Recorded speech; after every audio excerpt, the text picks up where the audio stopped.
Irmãos, fala com a tua igreja que nós estamos sedentos para ouvir a tua voz. Te pedimos isso em nome de Jesus, teu Filho amado. Amém. Vamos a Ele. Glória a Deus. Graças a Deus. Meus irmãos, a paz do Senhor Jesus. Amém. Abra comigo sua Bíblia nessa noite, livro de Juízes, capítulo de número 16, do versículo de número 23 a seguir. Livro de Juízes, capítulo 16, versículo 23 a seguir. Enquanto os irmãos procuram, eu gostaria de agradecer a Deus por esta oportunidade, porque o Senhor tem tido misericórdia da minha vida e tem nos dado graça para estar novamente na poderosa presença de Deus. Quem achou Juízes capítulo 16, diga amém. Vamos ler a palavra que diz: Então os príncipes dos filisteus se ajuntaram para oferecerem um grande sacrifício ao seu Deus, Dagom, para se alegrarem, dizendo: Nosso Deus nos entregou nas mãos a Sansão, nosso inimigo. Semelhantemente, vendo o povo, louvavam ao seu Deus, porque diziam: Nosso Deus nos entregou nas mãos o nosso inimigo, e o que destruía a nossa terra, e o que multiplicava os nossos mortos. Sucedeu que, se lhes o coração disseram: Chamai a Sansão para que brinque diante de nós, e chamaram Sansão do cárcere, e brincou diante deles, e fizeram-no estar em pé entre as colunas. Então disse a Sansão ao moço que lhe levava pela mão: Guia-me para que apalpe as colunas que sustentam a casa, para que eu me encoste nelas. Ora, estava a casa cheia de homens e mulheres, e também ali estavam todos os príncipes dos filisteus, e sobre o telhado haviam alguns 3.000 homens e mulheres, e estavam vendo brincar Sansão. Então Sansão clamou ao Senhor e disse: Senhor Jeová, peço-te que lembres-te de mim, e esforça-me agora, só esta vez, ó Deus, para uma vez me vingue dos filisteus pelos meus olhos. E abraçou-se, pois, Sansão com as duas colunas no meio e que sustentavam a casa, e arrimou-se sobre elas, com sua mão direita numa e com sua mão esquerda noutra. E disse Sansão: Morra eu e os filisteus. E inclinou-se com força, e a casa caiu sobre os príncipes de todo o povo que nela havia, e foram mais mortos que matou na sua morte do que matara em sua vida. Amém? Antes de você tomar o seu assento, aponta um dedo de profeta para o céu comigo e diga: a força que vem de Deus. Esse é o tema da mensagem de hoje. Você pode sentar, fique à vontade. Eu estive conversando com Deus sobre o que trazer na noite de hoje, o que Ele queria falar com o seu povo. Estava ardendo no meu coração para falar do texto lá de 1 João capítulo 2, do versículo 13 ao versículo 17, que é um tema muito propício quando é culto dirigido pelo departamento de mocidade. E enquanto eu estudava sobre isso, o Senhor me trouxe em recordação a história de Sansão, porque Sansão ele é conhecido pela sua força, e a força de Sansão se dava pelo voto que havia sido feito na vida dele. E João ele declara que a juventude, a mocidade, ela é forte porque existe uma palavra implícita nela, e essa palavra é a palavra do Senhor. E o que me chamou a atenção é que Sansão, ele nasceu num período de tempo onde poucas pessoas poderiam ter a presença do Espírito Santo. ele nasce em um tempo onde pessoas selecionadas por Deus, elas recebiam temporariamente a presença do Espírito Santo.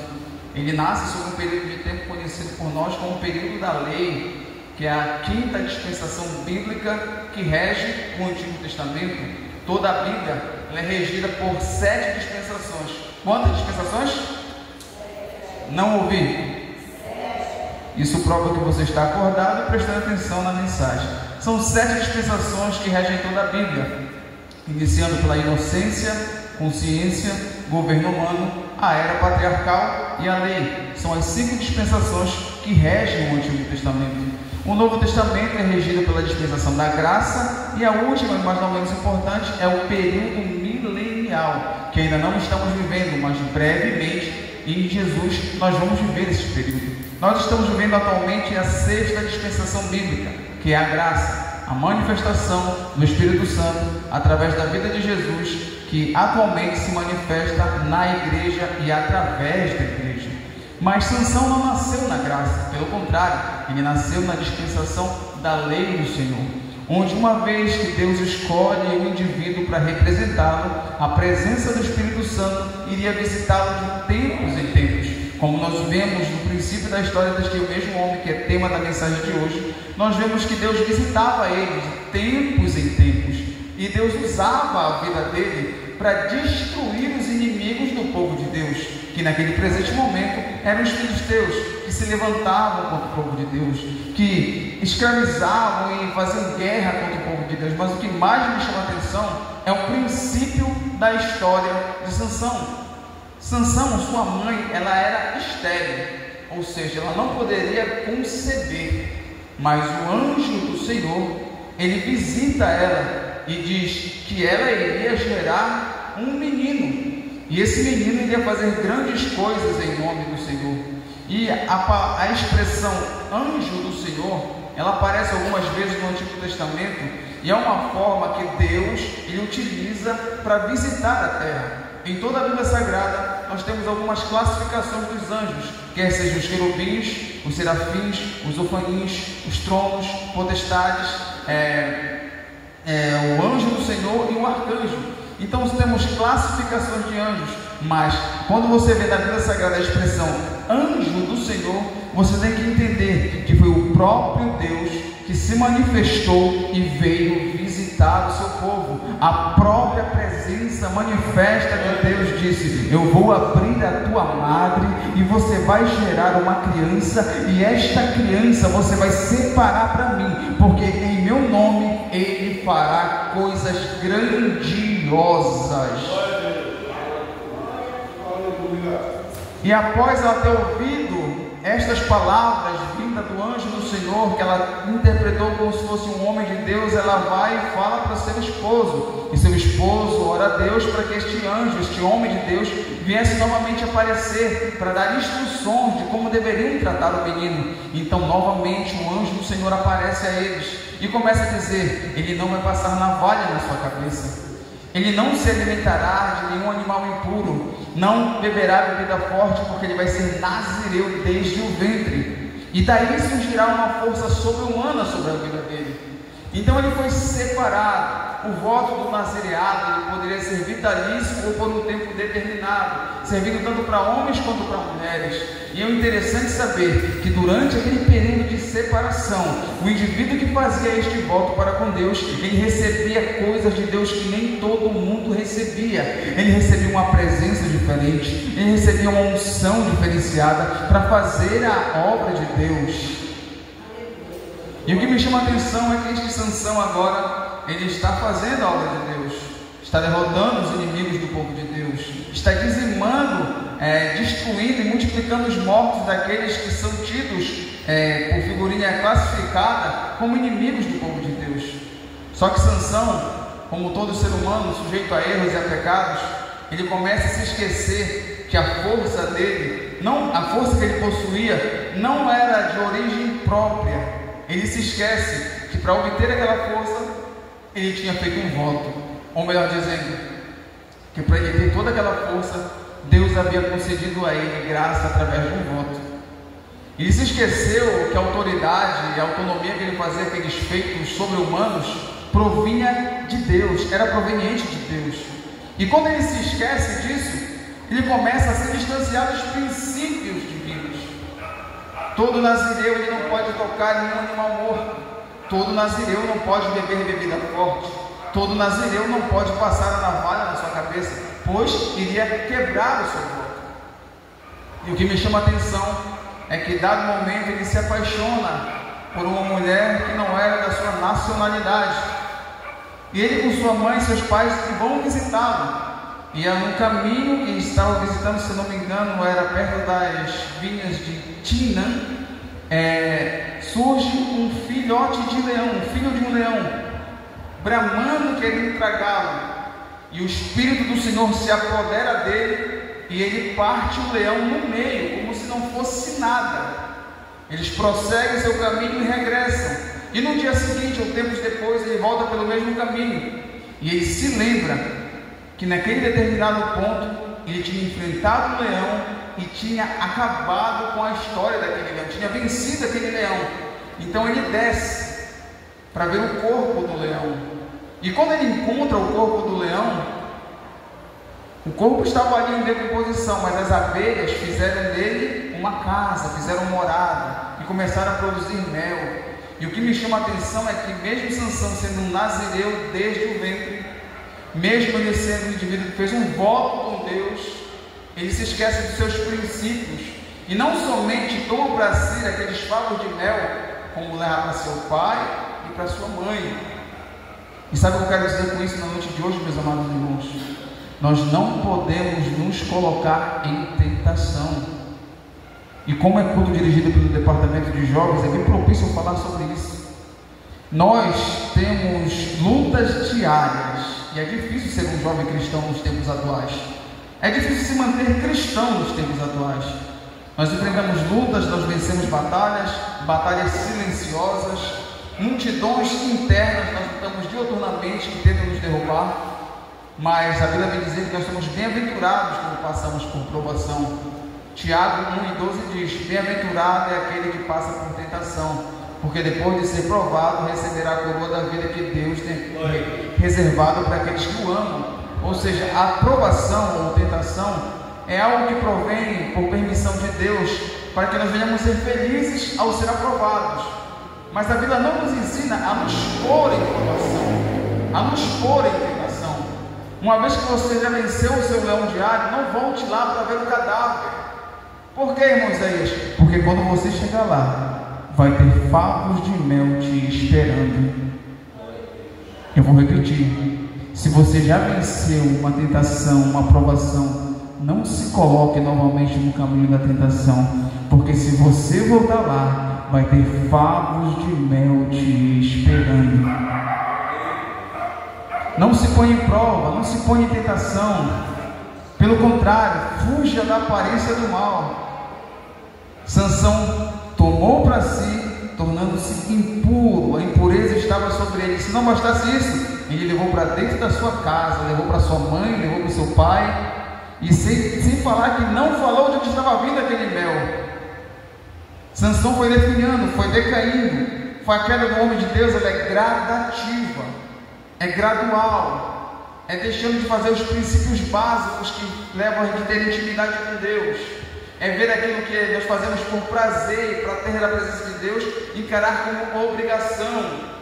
Por aí começa.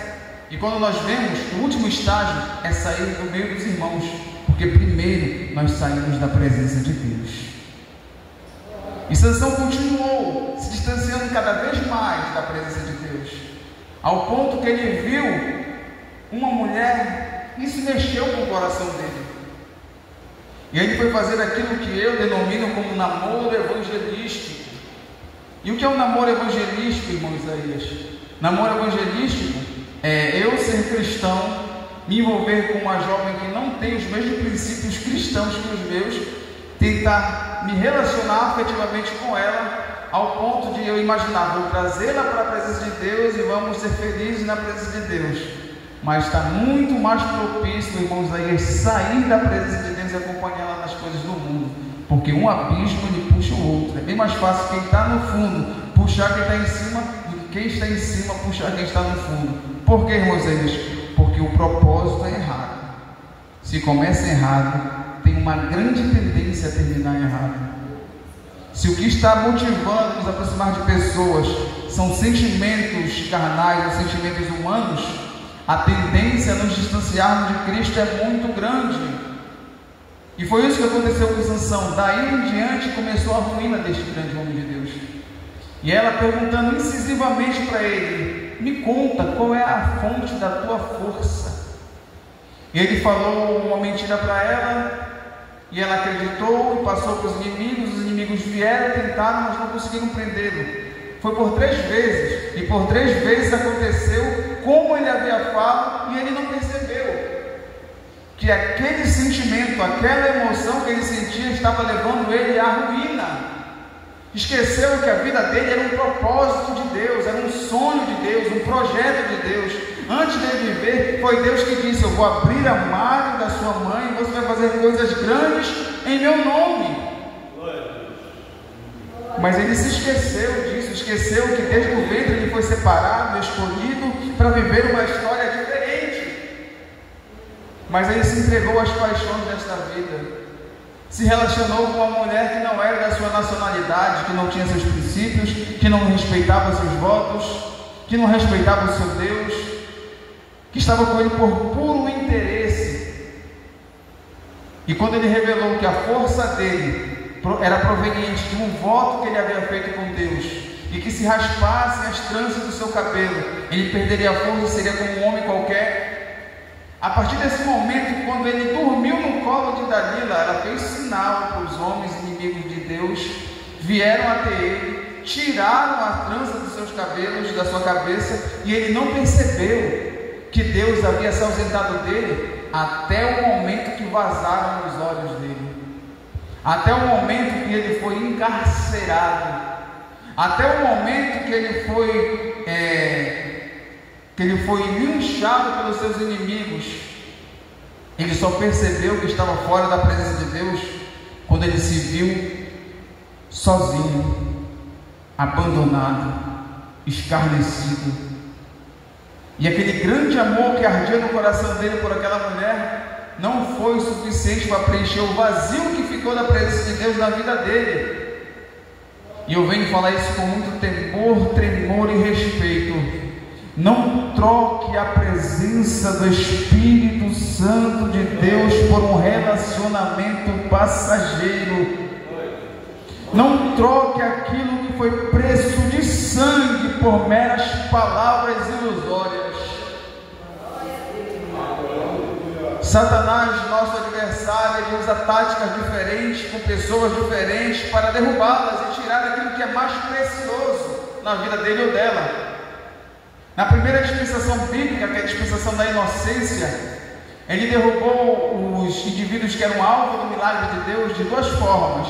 A primeira forma foi por aquilo que se ouviu, a segunda forma foi por aquilo que se viu. E geralmente as mulheres caem por aquilo que se ouve. Eva caiu por um diabo que ela teve com a serpente. A serpente começou deturpando a palavra, dizendo: é verdade que Deus disse que de nenhuma árvore vocês podem comer e de nenhum fruto vocês podem tomar por mantimento. E ela começa a dizer: é verdade que Deus disse que de toda árvore é nosso mantimento, mas da árvore do conhecimento, do bem e do mal, que está no centro do jardim, dessa nós não podemos comer, porque no dia que comermos nós vamos morrer. E ela fala 4 coisas que fizeram Eva duvidar daquilo que Deus havia dito para Adão. E fala: verdadeiramente, primeira coisa, vocês não vão morrer. Segunda coisa, seus olhos se abrirão. Terceira coisa, vocês conhecerão a diferença entre o bem e o mal. Quarta, mas não menos importante, vocês serão iguais a Deus.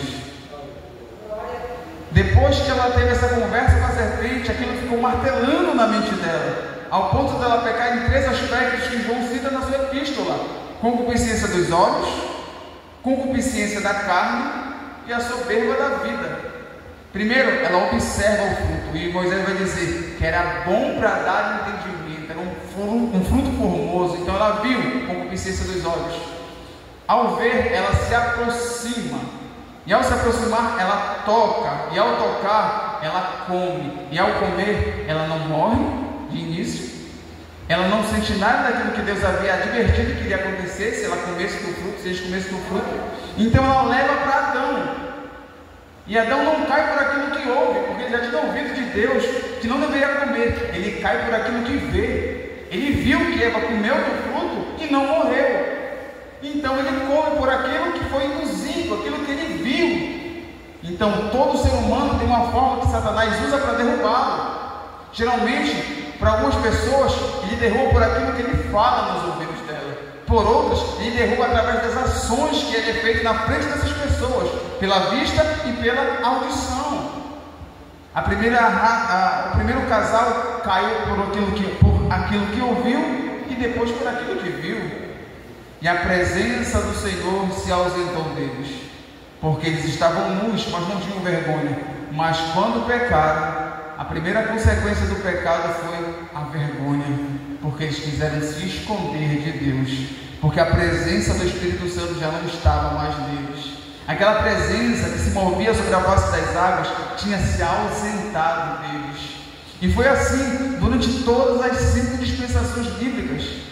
Todas as pessoas que Deus levantava para representá-lo, Satanás vinha de alguma forma e derrubava eles. Deus levantou, quando o povo queria um rei, levantou Saul, homem ungido, homem, acima dos ombros não havia ninguém como ele. E a Bíblia vem nos dizer que ele era escolhido de Deus, fez obras em nome do Senhor, mas por não saber esperar, ele perdeu o reino. Ele devia ter esperado Samuel para fazer o sacrifício, porque Samuel recebeu unção para profetizar e unção sacerdotal. Ele podia profetizar e podia sacrificar, mas Saul não. Ele recebeu apenas unção de rei, apenas para governar o povo, lutar pelo povo, o povo lutar por ele. Mas ele não espera Samuel chegar e começa a sacrificar, oferta a Deus o sacrifício. E Samuel, cheio do Espírito Santo, ao chegar diz: Deus está descontente com você, e nesse exato momento está escolhendo outra pessoa segundo o coração dele. Saul, ele foi rejeitado por Deus por não saber esperar. Davi foi escolhido por Deus porque ele cuidava daquelas ovelhas que não tinham valor, que eram defeituosas, que tinham dificuldades e imperfeições. Então Deus escolhe Davi porque ele era segundo o seu coração. Mas tempos mais tarde, após sentar no trono, após reinar sobre Israel, ele está no lugar errado, na hora errada, vê uma pessoa errada e decide fazer uma coisa totalmente errada. Ele vê uma mulher que estava se limpando numa fonte, saindo do seu período de impureza, e ele decide tomá-la para si. Enquanto o povo estava guerreando, Davi estava no terraço observando e cobiçando aquilo que não era dele. Se não bastasse isso, ele descobre que a mulher era casada e ainda assassina o seu esposo para ficar com ela. A transgressão de Davi trouxe um alto preço de morte.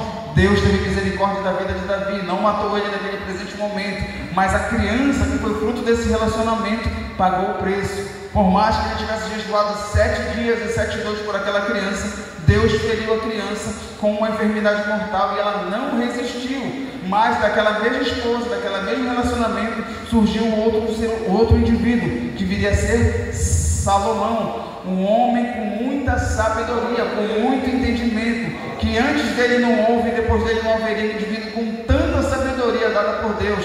Mas este mesmo Salomão, que reinou sobre Israel, e o reinado dele foi que houve mais paz em Israel, este mesmo indivíduo cheio de sabedoria de Deus, ele permitiu, já no fim da sua vida, porque se apaixonou por uma mulher de outra etnia, que tinha outros costumes, que servia a outros deuses, através desta relação, ele permitiu que deuses estranhos viessem adentrar em Israel.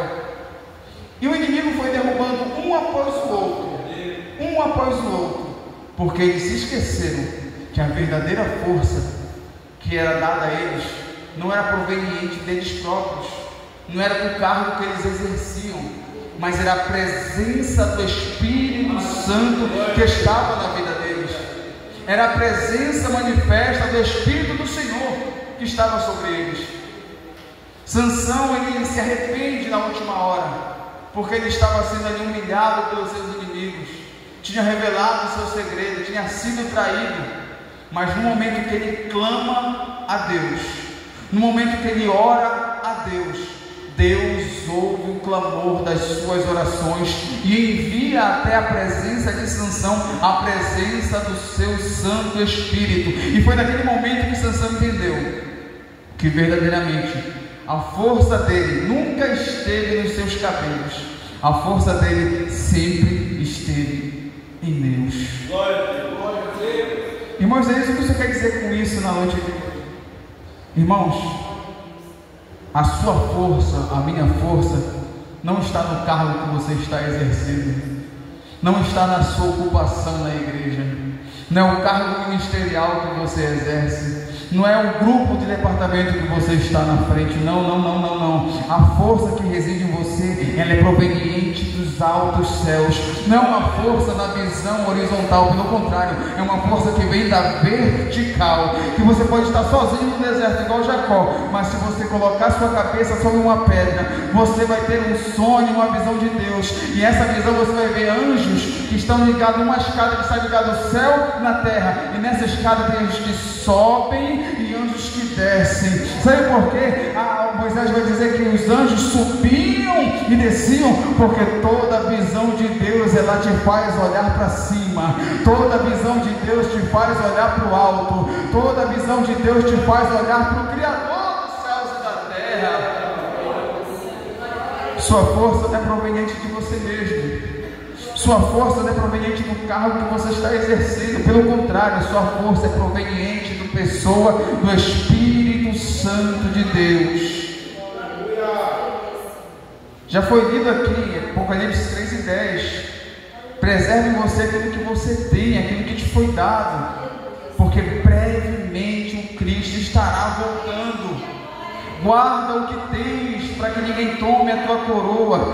Deixe que tire a liderança de departamento, deixe que tire os cargos eclesiásticos, deixe que tire as tuas funções ministeriais e eclesiásticas, mas não deixe tirar a presença do Espírito Santo de dentro de você. É o Espírito Santo que te sustenta, é o Espírito Santo que te trouxe aqui, é o Espírito Santo que te dá força para prosseguir caminhando, é o Espírito Santo que te faz pegar a Bíblia para ler, é o Espírito Santo que enche teu coração de louvores, e foi a presença do Espírito Santo que te trouxe na noite desse dia para você ouvir essa palavra. Não troque a eternidade por um momento,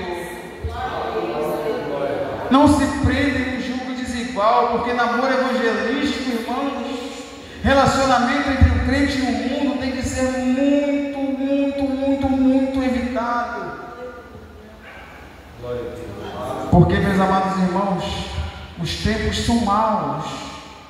O mal está se manifestando cada vez mais evidente e com cada vez menos vergonha.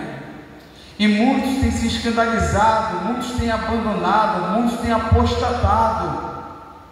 Mas nós somos a igreja que vamos ver o arrebatamento. Esta geração não vai passar. Eu creio no nome do Senhor que esta geração que nós estamos vivendo vai contemplar, vai ouvir o soar da última trombeta.